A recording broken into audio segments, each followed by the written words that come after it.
ಮನೆಯಲ್ಲಿ ಅಕ್ಕಿ ರೊಟ್ಟಿ ಮಾಡಬೇಕಾದ್ರೆ ಎಲ್ಲಾದರೂ ಒಂದೇ ಕಂಪ್ಲೇಂಟ್, ಅದು ಸಾಫ್ಟಾಗೇ ಬರಲ್ಲ, ಕ್ರಿಸ್ಪಿಯಾಗಿ ಬರುತ್ತೆ, ಗಟ್ಟಿ ಆಗಿಬಿಡುತ್ತೆ ಅಕ್ಕಿ ಹಿಟ್ಟಿಂದ ಅಂತ. ನಾನು ತೋರಿಸೋ ಈ ಮೆಥಡಿಂದ ಮಾಡಿದ್ರೆ ನಿಮಗೆ ಅಕ್ಕಿ ರೊಟ್ಟಿ ಸಾಫ್ಟಾಗಿ ಬರುತ್ತೆ. ನೀವು ವಿಡಿಯೋಲ್ಲೇ ನೋಡ್ಕೋಬೋದು ಎಷ್ಟು ಸಾಫ್ಟಾಗಿ ಬಂದಿದೆ ಅಂತ. ತಿನ್ನೋಕ್ಕೂ ತುಂಬ ಚೆನ್ನಾಗಿರುತ್ತೆ. ಇವಾಗ ಒಂದು ಪಾತ್ರೆಗೆ 1-2 ಕಪ್ಪಷ್ಟು ನೀರು ಹಾಕ್ಕೊಳ್ತಾ ಇದ್ದೀನಿ. ಇದು ಸ್ವಲ್ಪ ಬಿಸಿ ಆದಮೇಲೆ 1 ಸ್ಪೂನ್ ಜೀರಿಗೆ ಮತ್ತು 2 ಸಣ್ಣದಾಗಿ ಹಚ್ಕೊಂಡಿರೋ ಈರುಳ್ಳಿ ಹಾಕ್ಕೊಂಡು ಬೇಯಿಸ್ಕೊಳ್ಳೋಣ.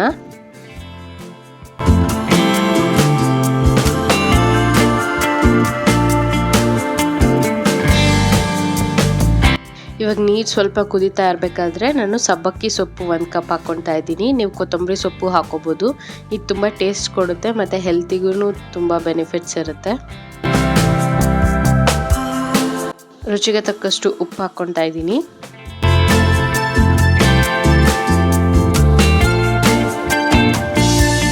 ಒಂದು 3 ಹಸಿಮೆಣಸಿನ್ಕಾಯಿ ಸಣ್ಣದಾಗಿ ಹೆಚ್ಚಿಕೊಂಡು ಹಾಕ್ಕೊಳ್ತಾ ಇದ್ದೀನಿ.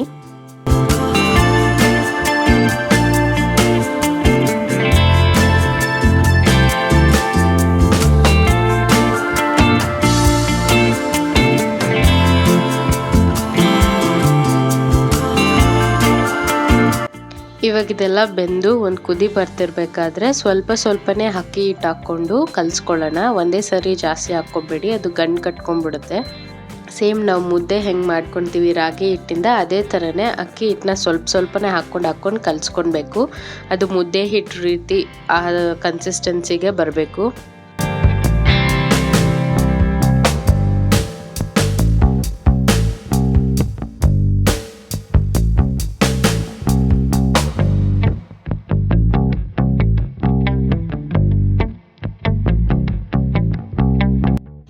ಅಕ್ಕಿ ಹಿಟ್ಟು ಹಾಕ್ಕೊತಾ ಅದು ಗಟ್ಟಿ ಆಗ್ತಾ ಹೋಗುತ್ತೆ. ಚೆನ್ನಾಗಿರೋ ಒಂದು ಮುದ್ದೆ ಕೋಲ್ ಅಥವಾ ವುಡನ್ ಸ್ಟಿಕ್ ಇಟ್ಕೊಂಡು ಚೆನ್ನಾಗಿ ನಾದ್ಕೊಳ್ಳಿ.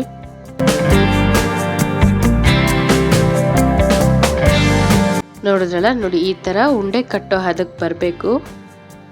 ಸ್ವಲ್ಪ ಬಿಸಿ ಇರಬೇಕಾದ್ರೇ ಕೈಯಲ್ಲಿ ಉಂಡೆ ಕಟ್ಕೊಳ್ಳಿ. ಇವಾಗ ಒಂದು ಕವರ್ ಅಥವಾ ಬಟರ್ ಪೇಪರ್ ಮೇಲೆ ತಟ್ಕೊಳ್ಳೋಣ. ಇದ್ರ ಮೇಲೆ ಒಂದು ಸ್ವಲ್ಪ ಎಣ್ಣೆ ಸವರ್ಕೊಂಡು ತಟ್ಕೊತಾ ಇದ್ದೀನಿ.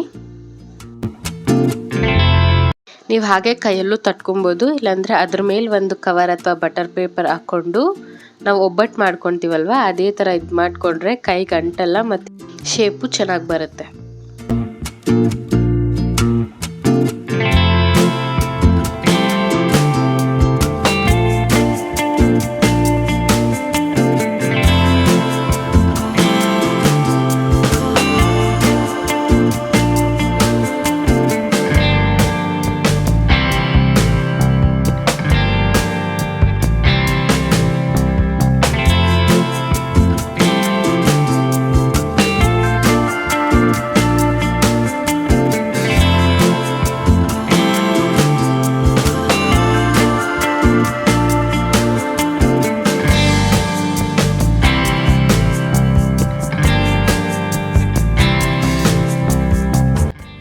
ತೀರಾ ತೆಳುವಾಗಿ ತಟ್ಕೋಬೇಡಿ, ಒಂದು ಸ್ವಲ್ಪ ಮಂದಕ್ಕೆ ಇರಲಿ. ಯಾಕಂದರೆ ಇಷ್ಟು ಸಾಫ್ಟಾಗಿರುತ್ತಲ್ವ, ನಾವು ತವಾ ಮೇಲೆ ಎತ್ತಬೇಕಾದ್ರೆ ಅದು ಮುರ್ಕೊಂಡು ಬಿಡುತ್ತೆ. ಇವಾಗ ಕಾದಿರೋ ಹೆಂಚು ಮೇಲೆ 1 ಸ್ಪೂನ್ ತುಪ್ಪ ಅಥವಾ ಎಣ್ಣೆ ಹಾಕ್ಕೊಂಡು ಇದನ್ನ ಸುಟ್ಕೊಳ್ಳೋಣ.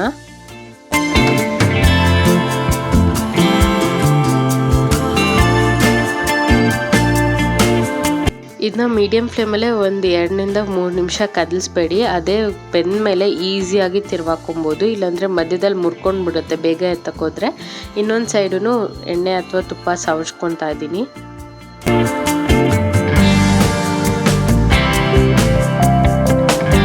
ನೋಡಿದ್ರಲ್ಲ, ಈ ಥರ ಮೆಥಡ್ನ ಯೂಸ್ ಮಾಡಿ ಅಕ್ಕಿ ರೊಟ್ಟಿನ ಎಷ್ಟು ಸಾಫ್ಟಾಗಿ ಮಾಡ್ಬೋದು ಅಂತ ನೋಡಿ. ನೀವೇ ವಿಡಿಯೋಲ್ಲೇ ನೋಡ್ಬೋದು ಎಷ್ಟು ಸಾಫ್ಟಾಗಿದೆ ಅಂತ. ಇನ್ನು ಮುಂದೆ ಗಟ್ಟಿ ಬರುತ್ತೆ ಅನ್ನೋ ಮಾತೇ ಇರಲ್ಲ. ನೀವು ಮನೇಲಿ ಒಂದ್ಸರಿ ಟ್ರೈ ಮಾಡಿ, ನೀವು ಕಮೆಂಟ್ ಮಾಡಿ ಹೇಳಿ ಎಷ್ಟು ಸಾಫ್ಟಾಗಿ ಬಂತು ಅಂತ. ರೆಸಿಪಿ ಇಷ್ಟ ಆಗಿದ್ರೆ ಲೈಕ್ ಮಾಡಿ, ಶೇರ್ ಮಾಡಿ, ಕಮೆಂಟ್ ಮಾಡಿ. ಮುಂದೆ ಬರೋ ರೆಸಿಪೀಸ್ನ ಮಿಸ್ ಮಾಡ್ಕೋಬಾರ್ದು ಅಂದರೆ ಸಬ್ಸ್ಕ್ರೈಬ್ ಮಾಡಿ, ಬೆಲ್ ಐಕಾನ್ನ ಪ್ರೆಸ್ ಮಾಡಿ.